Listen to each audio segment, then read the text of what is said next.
You may have already watched part 1 of this painting, but if you didn't, take a few minutes to watch it so that you understand the beginning stages. Here you see me adding color to my figures. I'm not going to be leaving a lot of the yellow underpainting. That was just to give it a bit of a glow, and bits of it will show through, but I'm going to let most of it go. And you'll see the colors of these ladies change over time here.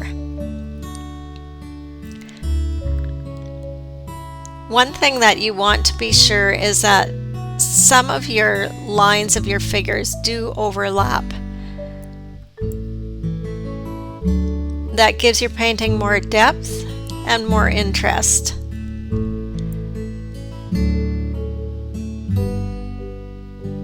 So I'm putting in a little bit of lighter coloring on the faces. Painting in the legs on this one, I didn't like them, so I had painted them out.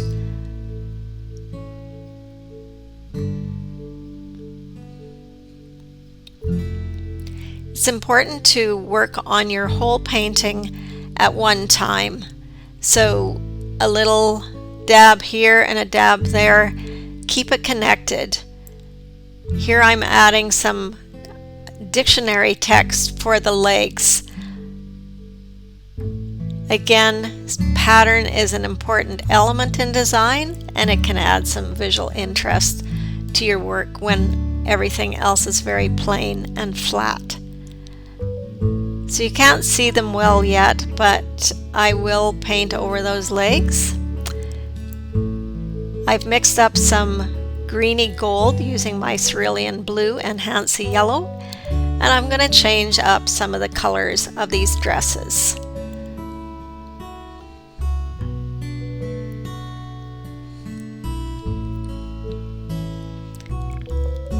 It's important to put it in more than one place.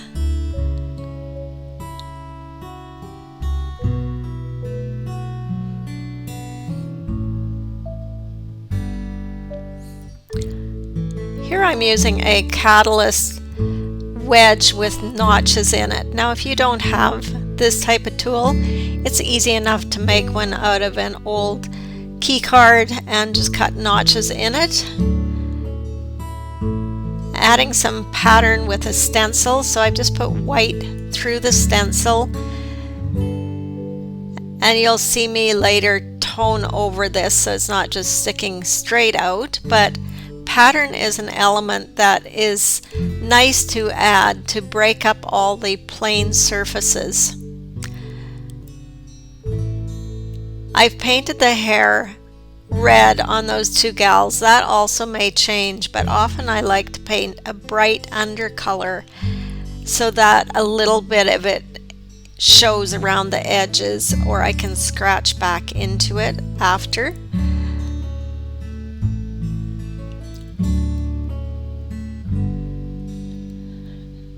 Now you see me adding some black and leaving some of that red to show. It just gives a little bit of relationship with the dress when you do this, kind of tying the painting together better. So I'm going to change the shoulder on this gal. Right now my ladies are all looking like, I don't know, a post with a ball on top. So just changing the shapes of them to make them look a little broader in the shoulders. And you don't have to do this on all of them, but you certainly can. And you can also leave some. So you saw there that I just toned that stencil down with some transparent paint. So there's still a bit of pattern, but in it.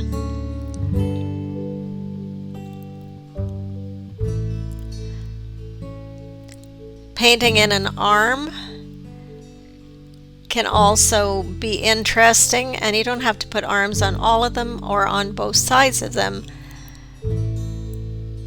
Changing the necklines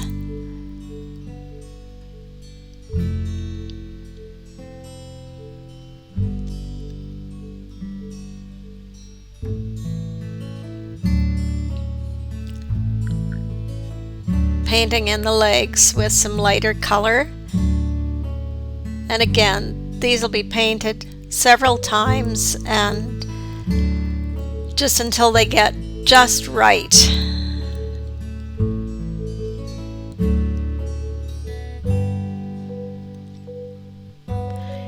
And again, the legs don't all have to be the same colors.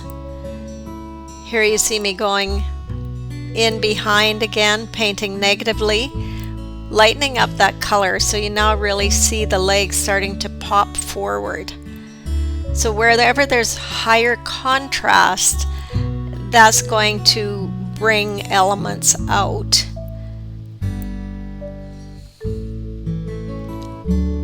Just refining the background a little bit in places.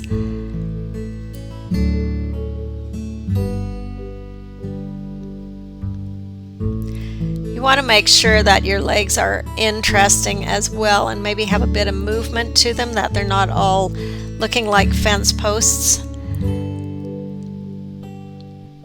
Make sure the hemlines of the dresses are in different places so that you don't have a straight line going across your painting.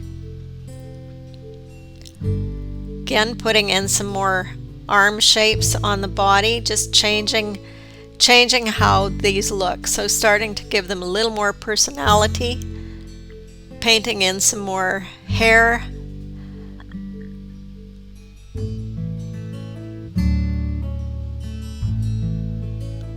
Think of your hair as a shape.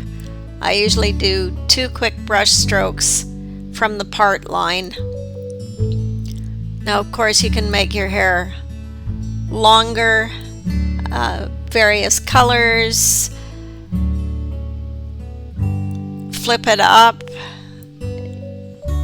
Hair gives them a lot of personality, so do what feels right to you.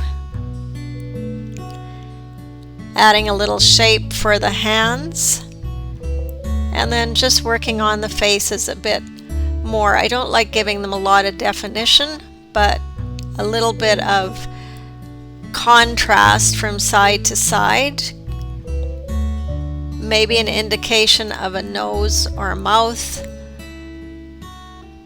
but keeping it very simple.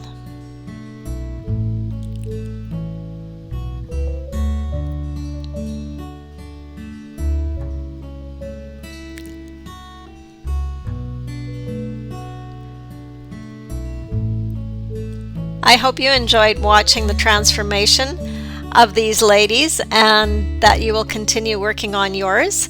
And please come over to my Facebook group, Pat Scrivener Creative Community, and join and share your work.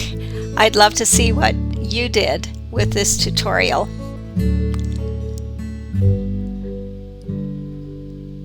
If you have any questions or comments, please leave them below and give the video a thumbs up. And if you haven't already, please subscribe to my channel.